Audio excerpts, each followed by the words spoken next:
नमस्कार दोस्तों। बहुत बहुत स्वागत आप सभी का। बंगाल में हो रही हिंसा हम सब ने देखा किस प्रकार से लोकतंत्र के नाम पर मौत का तांडव चल रहा है। और इस मौत के तांडव पर कोई बोलने वाला भी नहीं, कोई आवाज उठाने वाला भी नहीं। आज कहीं ना कहीं ऐसा लगता है कि हिंदू एक ठगा सा गया, अपने ही देश में रेफ्यूजी बन गया। हिंदू की आवाज उठाने वाला कोई नहीं बचा।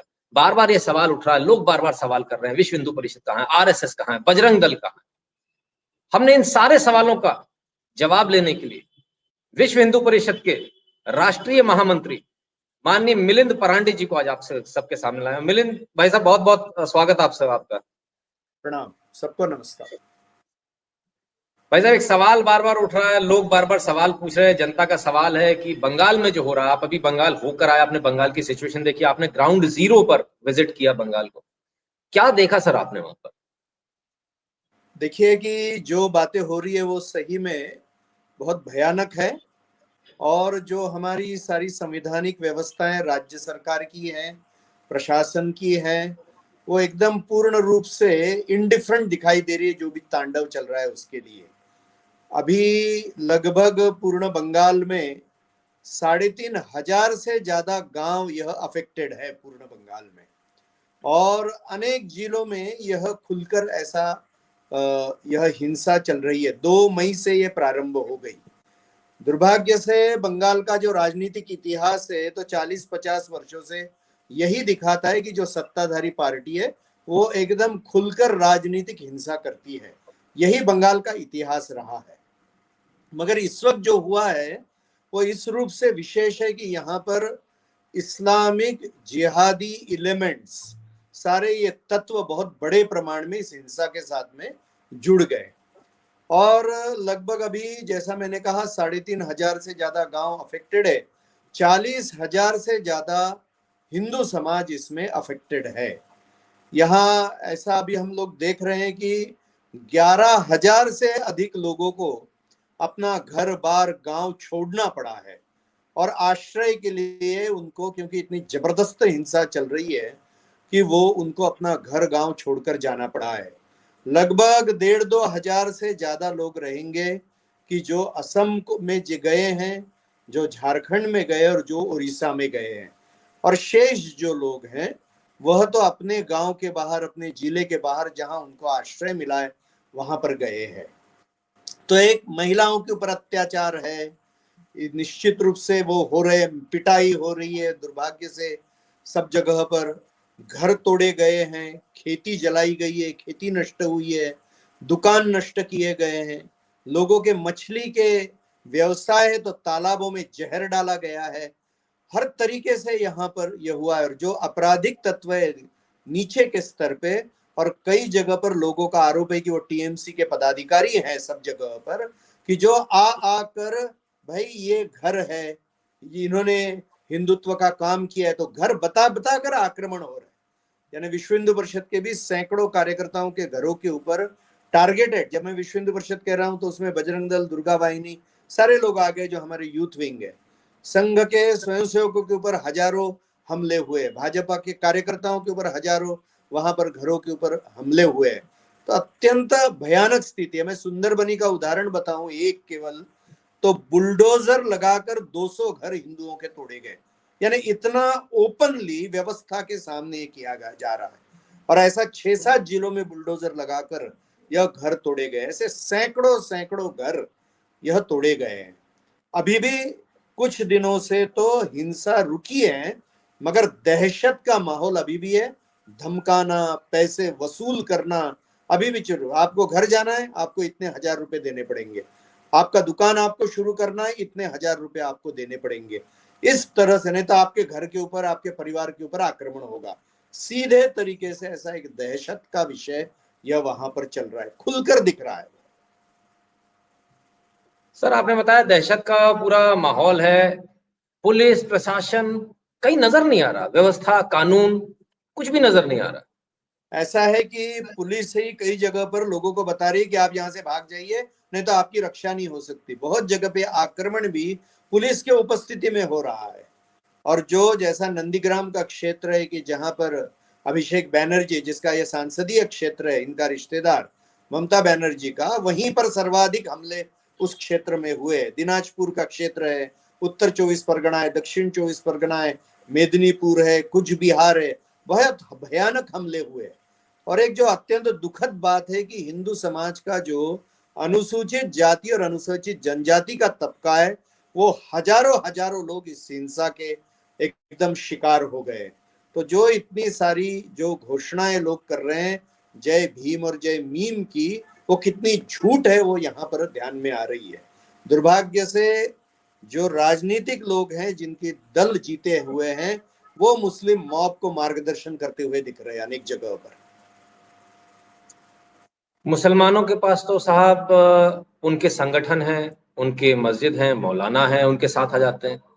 हिंदू को बताया जाता है कि तुमको कानून का पालन करना है। दो सवाल एक साथ ले रहा हूं सर। पहला बात, हिंदू ठगा गया, कानून का पालन करो, संविधान का पालन करो। वहां कानून नाम की कोई चीज नहीं। सुप्रीम कोर्ट में पीआईएल लगाई जाती है, कोर्ट सुनने से मना कर देता। आतंकवादियों के लिए रात के 12 बजे 2 बजे खुल जाती कोर्ट, इधर उठाकर बोल दिया, बोले इतना अर्जेंट नहीं है, इसको साइड में रखो, अगले दिन सुनेंगे। तो ये ऐसा दोहरा रवैया, क्या आपको नहीं लगता कि इस देश के अंदर हिंदू ठगा जा रहा है? ऐसा है कि मुझे लगता है कि यहाँ पर जो चित्र दिखाई दे रहा है कि प्रत्यक्ष राज्य सरकार का एक उदासीनता और एक तिरस्कार का भाव हिंदू समाज के लिए यहाँ तो स्पष्ट रूप से दिखाई दे रहा है। और दूसरी बात है कि यहाँ पर हम देखेंगे कि जिस तरह का आक्रमण हुआ है, तो उस आक्रमण में अभी आइडेंटिटी कार्ड्स भी छीने गए। सबके रेशन कार्ड, सबके वोटर कार्ड, सबके आधार कार्ड, ऐसे सैकड़ों लोगों के छीन कर लेकर गए। तो लोग विदाउट आइडेंटिटी पेपर से, ये सारा सीमावर्ती क्षेत्र है और यहाँ पे मनुष्यों का स्मगलिंग, ड्रग्स का स्मगलिंग, शस्त्रों का स्मगलिंग, गायों का स्मगलिंग बहुत बड़े प्रमाण में होता है। और जब इस तरह पे यहाँ पे एनआईए ने भी कहा है कि संपूर्ण बंगाल में आतंकवादी जो मुस्लिम संगठन हैं उनके अनेक स्लीपर सेल्स भी है, तो मैं सोचता हूँ कि इस तरह के जब बैकग्राउंड में जब हजारों आइडेंटिटी कार्ड्स ओरिजिनल गायब हो जाते, तो मुझे लगता है अंतर्गत सुरक्षा के लिए भी भविष्य में यह एक बहुत बड़ी चुनौती बनकर रहेगी, क्योंकि ओरिजिनल आइडेंटिटी कार्ड्स को वो क्लोन करके उसका उपयोग भारत के विरुद्ध कर सकते हैं, घुसपैठ के लिए कर सकते हैं, स्मगलिंग के लिए, एंटी नेशनल गतिविधि के लिए। तो एक बहुत बड़ा खतरा सामने आ रहा है। और संवैधानिक व्यवस्थाएं तो निश्चित रूप से यहाँ पर बहुत ही तहस नहस हो गई है, क्योंकि राज्य सरकार कुछ स्वीकारने को ही तैयार नहीं है। दुर्भाग्य से उन्होंने तो हाईकोर्ट में इस तरह का एक एफिडेविट दे दिया है कि यहाँ पर ऐसी हिंसा ही नहीं हुई है, और अभी तो हिंसा बिल्कुल नहीं हो रही है, और ये सब झूठी बातें हैं। जो लोग मारे गए हैं उन्होंने सुसाइड की है या आपसी रंजिश है, ऐसा दिखाने का प्रयत्न वहां पर हो रहा है। तो यानी जिन्होंने रक्षा करनी चाहिए वही भक्षक होते हुए आज यहाँ पर दिखाई दे रहे हैं। मुझे लगता है कि जहां पर लगभग 10-12 जिले हैं यहाँ पर, कि जहां पर हिंदू समाज ने स्वयं की रक्षा के लिए जबरदस्त प्रतिकार किया है, तो जहां पर हिंदू समाज ने प्रतिकार किया है वहां उसका नुकसान कम हुआ है। जहां हिंदू समाज की बिल्कुल ही तैयारी नहीं थी, वहां पे बहुत भयानक नुकसान यह हिंदू समाज का हुआ है। मुझे लगता है इन सारी बातों के बारे में भी हिंदू समाज को यह सोचना पड़ेगा कि भाई हमको अपने समाज की जागरूकता, अपने समाज की सिद्धता सदा बना के रखनी पड़ेगी। छोटे छोटे गांव में हमले हुए, छोटे छोटे गांव में तो पुलिस स्टेशन भी नहीं है, वहां पर कोई व्यवस्था नहीं है, संवैधानिक जो व्यवस्था है वो आपके साथ वहां खड़ी होते दिखाई नहीं दे रही है।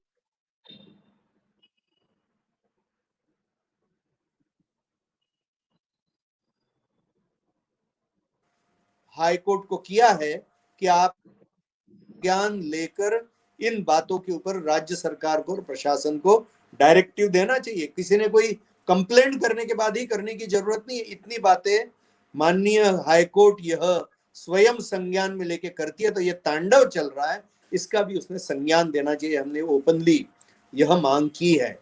और दूसरी जो संवैधानिक व्यवस्थाएं हैं, यानी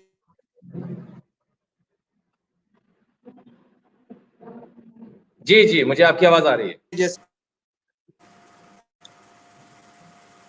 दूसरी जो संवैधानिक व्यवस्थाएं हैं कि जिसमें नेशनल ह्यूमन राइट्स है, नेशनल विमेन्स कमीशन है, नेशनल कमीशन फॉर शेड्यूल का शेड्यूल ट्राइब्स है, फिर बच्चों के ऊपर बहुत अत्याचार हुए हैं तो नेशनल कमीशन फॉर चिल्ड्रन इसमें कॉग्निजेंस लिया है। तो जब इनके प्रवास अभी राज्य में हो गए तो ऐसा ध्यान में आया कि सैकड़ों सैकड़ों उनके पास में कंप्लेंट्स आ गई है, क्योंकि राज्य के लेवल पे सुनवाई नहीं है। और इसलिए सेंट्रल व्यवस्थाएं जो है वो सेंट्रल व्यवस्थाएं यह अभी कारगर होगी ऐसा दिख रहा है। कल की भी घटनाएं हैं, जब सीबीआई वहां पर गिरफ्तारी करने के लिए गया तो लॉकडाउन होते हुए हजारों हजारों टीएमसी के कार्यकर्ता वहां पर प्रोटेस्ट करने के लिए आ गए, उन्होंने सीबीआई के ऑफिस को घेर दिया। और दूसरी बात यानी हमको ये दिखाई देता है कि वहां पर प्रत्यक्ष सेंट्रल फोर्सेस के ऊपर हमले हुए, और ये जब हो रहा था तो मुख्यमंत्री सीबीआई के ऑफिस में अंदर बैठे हुए थे। तो जो कानून जिसने पालन करवाना है वही तोड़ने को प्रोत्साहन दे रहा है। तो यह चित्र तो एक अराजकता का चित्र है और इसलिए चिंताजनक स्थितियां बनी है। और माननीय राज्यपाल जी ने जिस तरह की बातें कही है कि लोगों ने उनको कहा है कि वहां यदि हमको रहना होगा तो धर्म बदलना पड़ेगा, राज्यपाल माननीय राज्यपाल जी के पास आकर महिलाएं कह रही है। और जिस तरह का वर्णन उन्होंने स्वयं किया है एक संविधानिक पद पे रहने वाले व्यक्ति ने, तो बहुत जिम्मेदारी से उन्होंने परिस्थिति का वर्णन वहां पर किया है। तो मुझे लगता है कि बंगाल की स्थिति बहुत ही चिंताजनक है इसमें। सर एक सवाल उठता है जो मैंने अभी थोड़ी देर पहले पूछा, उनके पास तो मस्जिद है, मौलाना है, उनके पास मॉब मोबिलाइजेशन का पूरा एक सिस्टम है, वो उस तरह से काम करते हैं। पुलिस काम नहीं कर रही, संवैधानिक ढांचा चरमरा गया है, आप खुद बता रहे हैं। प्रशासन मदद को तैयार नहीं है, पुलिस ने खुद ने कह दिया हम आपकी मदद नहीं कर सकते, आप जिए तो जिए, मरे तो मरे। सवाल ये उठता है हिंदू जाए तो जाए कहां? दूसरी बात, इस पूरे प्रकरण में आखिर विश्व हिंदू परिषद कहां है? हमने देखा एक रैली हमको दिखी हिंदू जागरण मंच की, उसकी रैली तो दिखी। तो विश्व हिंदू परिषद क्या कर रहा है? जिन लोगों के घर जला दी गए, दुकानें लूट ली गई, उनको घर छोड़कर भागना पड़ा, उनको आज कोई खाना देने को भी नहीं, उन्हें आश्रय देने को भी कोई नहीं। तो लोग आज ये सवाल पूछ रहे हैं आरएसएस कहाँ है, विश्व हिंदू परिषद कहाँ है? हालांकि ना तो आरएसएस ने, ना बजरंग दल ने, ना विश्व हिंदू परिषद ने कभी ये कहा कि हम ठेकेदार हैं, लेकिन एक आशा की नजर से तो हिंदू समाज कम से कम देखता ही है विश्व हिंदू परिषद को। तो आप इस बारे में क्या कहेंगे? विश्व हिंदू परिषद कहाँ है, उसकी क्या इस समय भूमिका है? ऐसा है कि अभी विश्व हिंदू परिषद ने प्रत्यक्ष रूप से 5 जगह पर ऐसे लोगों को आश्रय देने के शिविर लगाए हुए हैं और ऐसे सैकड़े लोगों की भोजन की, रहने की व्यवस्था हम कर रहे हैं। संघ के माध्यम से भी ऐसे शिविर लगे हैं और उनके माध्यम से भी यह सेवा हो रही है। और अनेक जो कार्यकर्ता जख्मी हुए वो समाज की रक्षा करते हुए ही जख्मी हुए, उनके ऊपर आक्रमण हुआ तो अपने साथ में समाज की रक्षा करते हुए हमारे भी सैकड़ों कार्यकर्ता इसमें टारगेट हुए हैं। अभी विश्व हिंदू परिषद ने यह तय किया है कि ऐसे अनेक लोगों के घर बना के देना, उनके घर पे भोजन देना, जिनको मेडिकल जिसको दिक्कत हुई यानी हमले हुए हैं तो उनके लिए हम लोग काम करेंगे। और साथ ही में जिनके ऊपर अभी झूठी केसेस हुई है, जैसे हमारे एक कार्यकर्ता है कि जिनके घर के ऊपर मुसलमानों ने एक जो मॉब आया था उसने बम से हमले किए, उनके पिताजी की और एक रिश्तेदार की मृत्यु उसी में हो गई। आज पुलिस ने उन्हीं के ऊपर केस किए कि आपके घर में शस्त्र थे, इससे वो फटकर आपके पिताजी की मृत्यु हुई। तो झूठी केसेस ऐसे अनेकों दर्जनों लोगों के ऊपर लगाई जा रही है जो, तो इसलिए इनके सबको सहयोग, तो ये सारा विषय लेकर हम चले हैं। और अभी भी हमने आज ही आवाहन पूर्ण देश भर में किया है, तो इसके लिए भी हम लोग काम करेंगे। आज जमीन के ऊपर हमारा कार्यकर्ता वहां पर समाज के साथ में स्वयं की रक्षा के लिए, समाज की रक्षा के लिए निश्चित रूप से कार्य कर रहा है। देश भर में देखेंगे तो सभी राज्यों में हमने ये विषय सामने लाने के लिए सभी राज्यपालों को इसके माध्यम से आवेदन दिया कि तो राष्ट्रपति तक जाएगा और यह विषय समाज तक पहुंचाने के लिए जिलों जिलों में और अनेक प्रांतों में यह विषय समाचार पत्रों में आया है।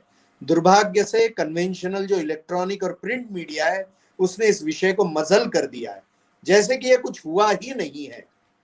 और इसीलिए ऐसे छोटे छोटे स्थानों पे जहां जिले की भी न्यूज बनती है, इस प्रयत्न से हम लोग ये विषय समाज के सामने ला रहे हैं। अभी कई जगह पर पत्रकारों की बैठकें, एडिटर्स की बैठकें लेकर ये विषय विद प्रूफ हम सामने ला रहे हैं। और इसलिए प्रचार माध्यमों का, conventional, unconventional, online, social media, सबका उपयोग करके यह जो त्रासदी हुई है उसको हम सबके सामने लाएंगे और प्रत्यक्ष जमीन के ऊपर भी हमारे कार्यकर्ता वहां पर काम कर रहे हैं।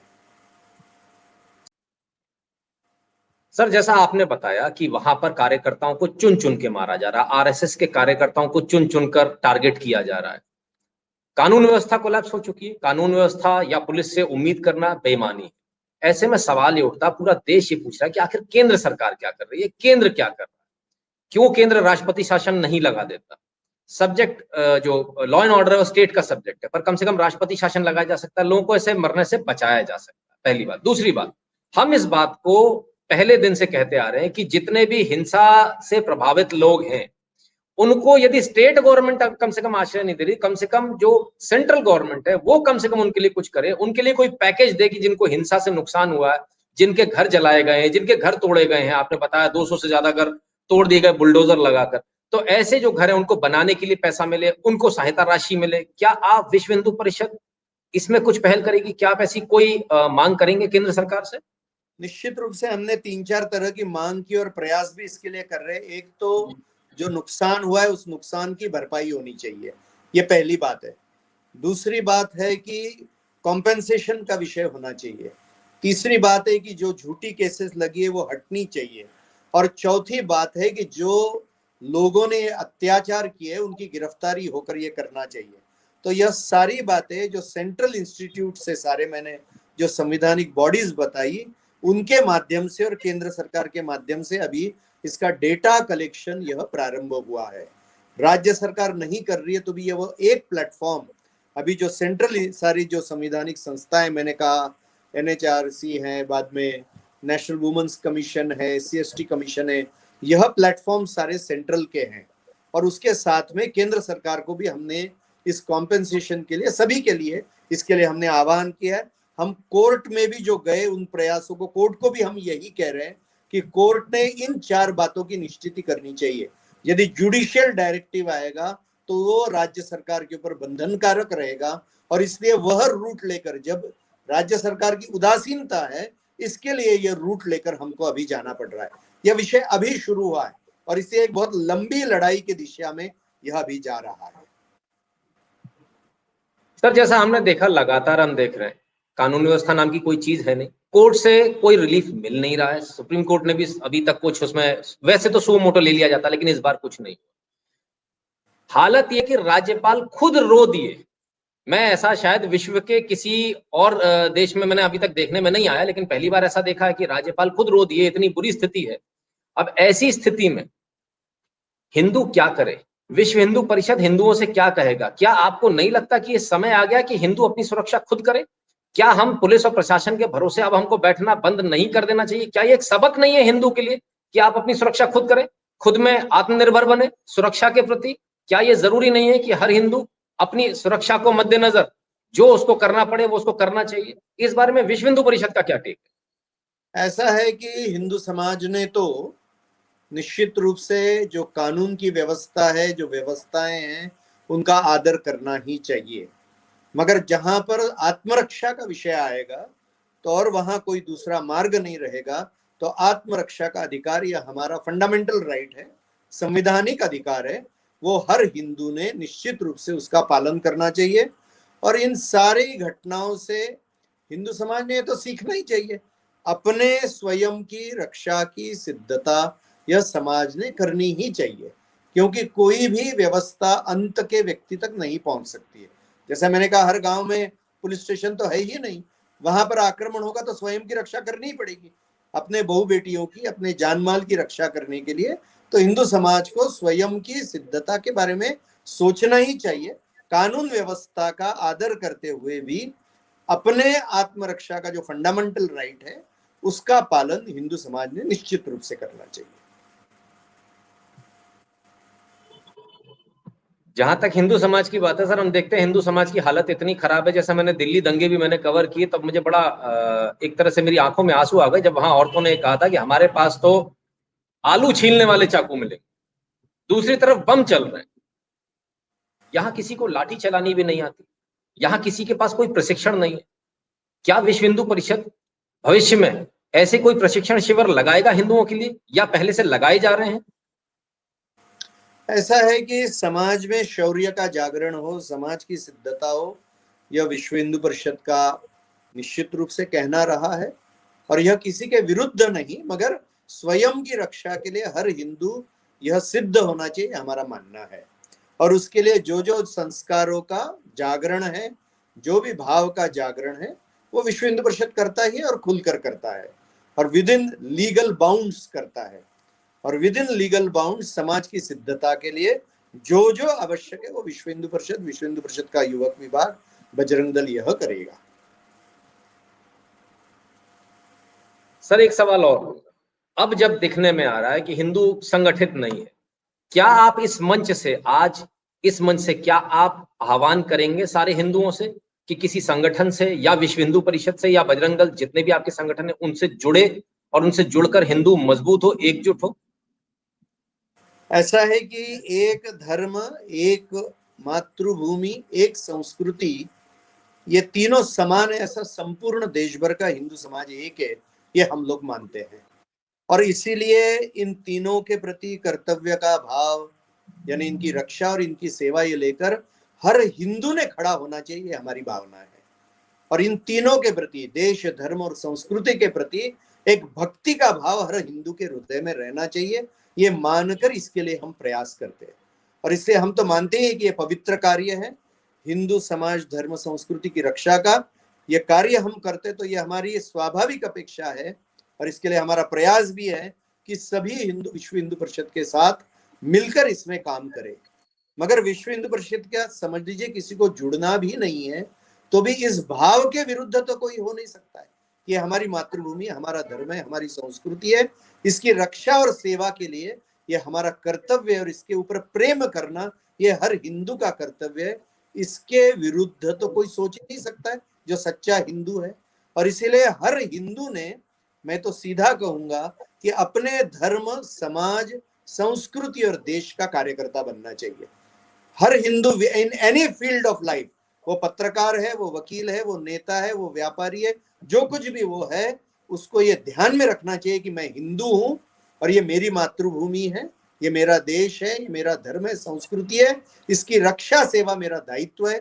ये भाव यदि हर हिंदू के हृदय में प्रज्वलित हो जाएगा और ये शक्ति यदि किसी भी संगठन के रूप में खड़ी हो जाएगी, तो मुझे लगता है हिंदू का कोई भी बाल बाका नहीं कर सकता है। और यही लक्ष्य लेकर आगे चलना पड़ेगा।